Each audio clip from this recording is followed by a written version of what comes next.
All right, I'm going to finish up with the last little bit. All we have left is the final details on this. And the final details we're going to put in with a real, what I call a wee V. This is a real tiny V, probably 1/8 of an inch, 1/16 of an inch, 45, might be a 60, I don't know, it's really tiny. But all we have to do, all we have left is to mark in these lines in this. And so the first thing we're going to do is go straight across. Well, I've drawn them in. We're going to go straight across. We're just going to outline this line. I got a wee V because I don't want to go too deep. I got another V that's 1/4 inch, and I don't want to go in that deep. I'm just going to follow that line, just that V to a line, all the way around. And I just want it as deep as this will go. Because if I go any deeper, it'll just start to cut wood. Split it wood. Okay? Dropsy today. I've cut that in. Now I want to take a knife and just make a stop cut all the way around in that groove that I just cut.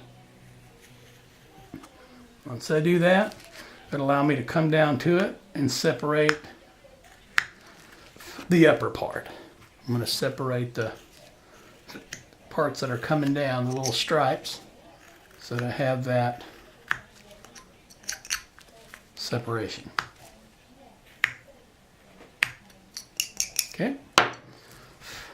The last two things I need to do, other than clean up, is to follow those lines with a V-tool.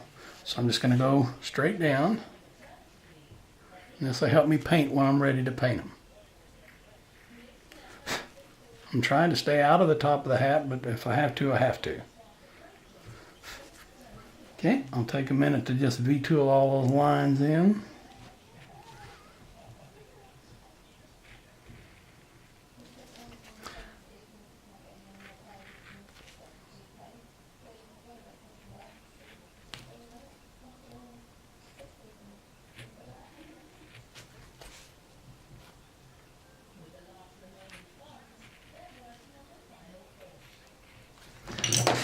Okay, I've got lines on the top, so I'm just going to scratch those in just so I know where the lines go. They don't need to be deep, they just need to be there as an indication to me about where they go.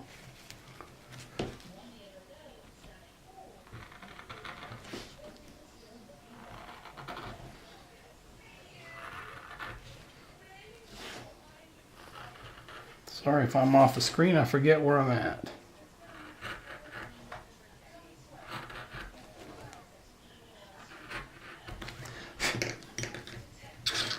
And I believe, other than a few minor details, Uncle Sam's done. We could take our V-tool and we could make more realistic eyebrow lines. But again, these are bolo ties that I'm not worried about having hyper-realistic details. What I do like to do is square off the bottom of that. And what I'll do is I'll take a V-tool, a large one, and just make sure that it's not square. It doesn't have to be really detailed, but I like to add a few little more details in there than that.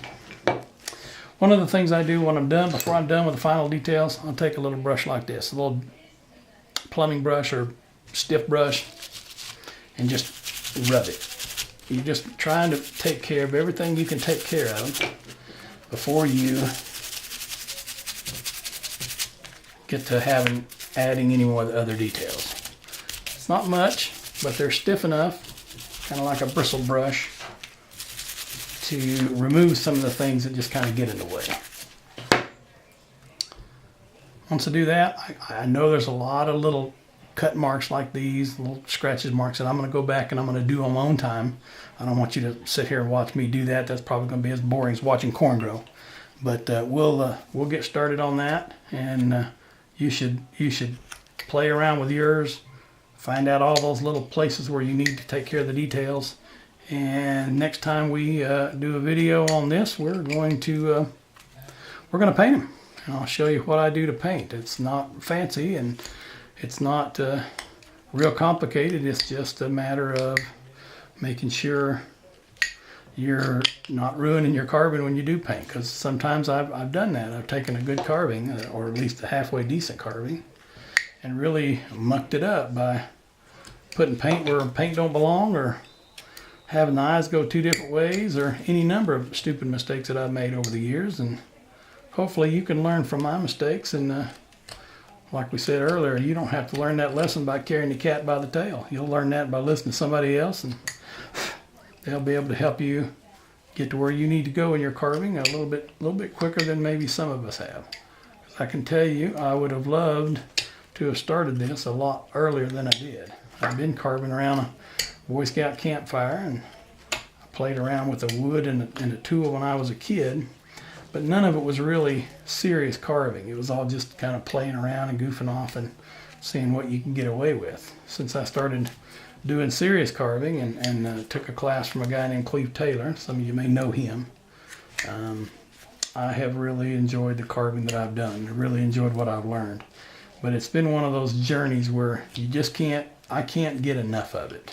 I'm thankful to each and every person who has given me a little bit of instruction, a little bit of guidance, a little bit of a kick in the butt.